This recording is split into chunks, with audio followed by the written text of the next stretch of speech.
What's going on, lads? Welcome back to the channel. In this video, we're doing something a little different. We're gonna look at how to win more games in Marvel Rivals. So if you find this video helpful, go ahead and drop a like to support the channel, subscribe to see when new videos come out, which, videos are coming out all the time, so you can't go wrong there. And let's go ahead and get into the video.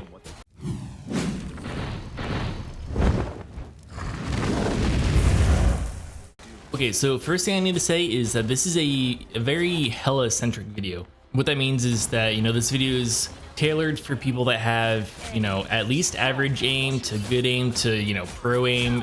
Just, as long as you can hit the majority of your shots, like 50% of your shots or so, you're good to go. This video is for you. And this video is coming out before the official launch of Marvel Rivals, so it may change a bit when the game launches. There's new heroes and everything coming out. So if it does, I'll make an updated video. Speaking of that, I think that if you have just god tier aim, like pro aim, you might be better off playing Hawkeye. And it's because he can one shot 250 health enemies with a headshot compared to 2 shots with Hela. The shots are a little slower, but overall it's technically faster, and it's easier to secure a kill when you only have to land in 1 shot compared to 2. So with that being said, I will probably make a video on Hawkeye when the game launches, just like a little guide to help you master him a little bit faster. That'll take a little bit of time because I gotta practice and figure out all the quirks and everything. So let's go ahead and get into the real meat of this video. Hela excels at medium to long range DPS, and with the changes they made to Hela during the beta, I think it's best to play at medium range, especially since you have an easy escape with your Raven form. You don't have to worry about getting pushed as much as some of the other characters that don't have as much mobility. And staying in medium range will help your damage output, plus it'll make it a little easier to hit those headshots. As far as Hela's abilities, I tend to use them all reactionarily, if that's even a word. I just made that up, I'm pretty sure. Essentially, with the stun and the Raven form, I save those abilities for when, let's say a Spider-Man pushes me and he's trying to secure a kill for himself. I can drop a stun and put a headshot into him, and he's either gonna die or he has to back off immediately. And same thing with Raven form. If let's say you miss your shot on the Spider-Man when he pushes you, you can just dip out and get that distance, because Hela, she's not good at close range. She doesn't have a kit that's designed for close range combat. So you're best off either securing a kill during her stun, which is pretty tricky because it's a very short stun, or just get some distance so you can safely land those headshots. So a lot of the time I'll basically play around my supports, well behind my tank, or I'll get an vantage point where I can easily use Raven form to get back to my supports if I need heals, or to a med kit if I need to just heal myself. But essentially at all times I'm ready to dip out, because she only has 250 health and it doesn't take much for some of the enemies to essentially kill you, so you have to be able to reposition quickly. That's why I like to keep my abilities off of cooldown. Now Hela can technically work as a tank buster, especially if you're landing headshots that you can drop a tank's health pretty quickly, but I think it's better if you're targeting their strategist first. That way you and your team, you can kind of clean up the rest of the enemies pretty easily once they're lacking a healer or two. This is especially true if they're using like Doctor Strange or Magneto, where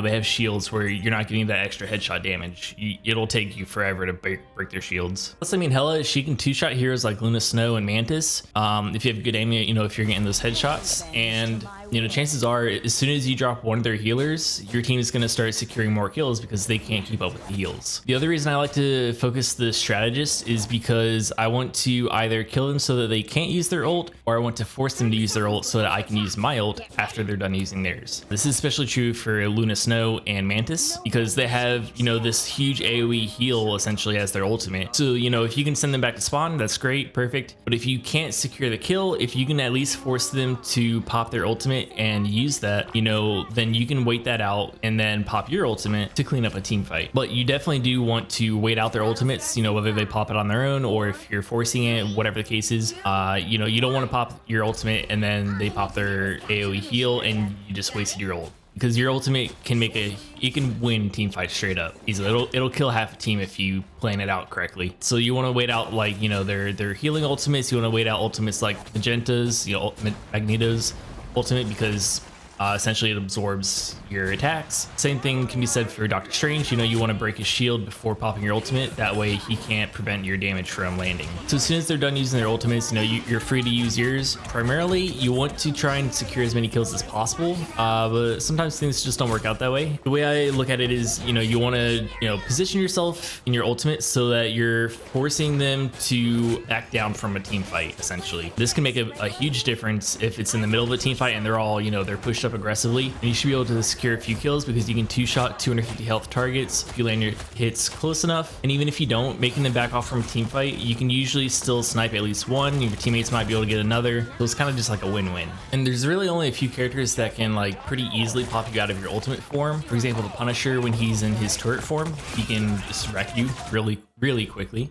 Scarlet Witch's ultimate can pull you out, you know, just things like that. So generally I will wait for those things to be on cooldown before I even consider using my ultimate so I can maximize the value that I'm getting. And I'll also try and focus on flying targets before I go into my ultimate because they're very difficult to hit with her ultimate unless you get very used to the travel time for her projectiles, because it's different from her standard attacks. It's much slower. And if they fly very high, like really high up into the air, you straight up can't hit them. You can't look up high enough to even try and attack them. So flyers like Storm, Iron Man, you know, I'll try and kill them, secure those kills before you know, I'll pop my ultimate.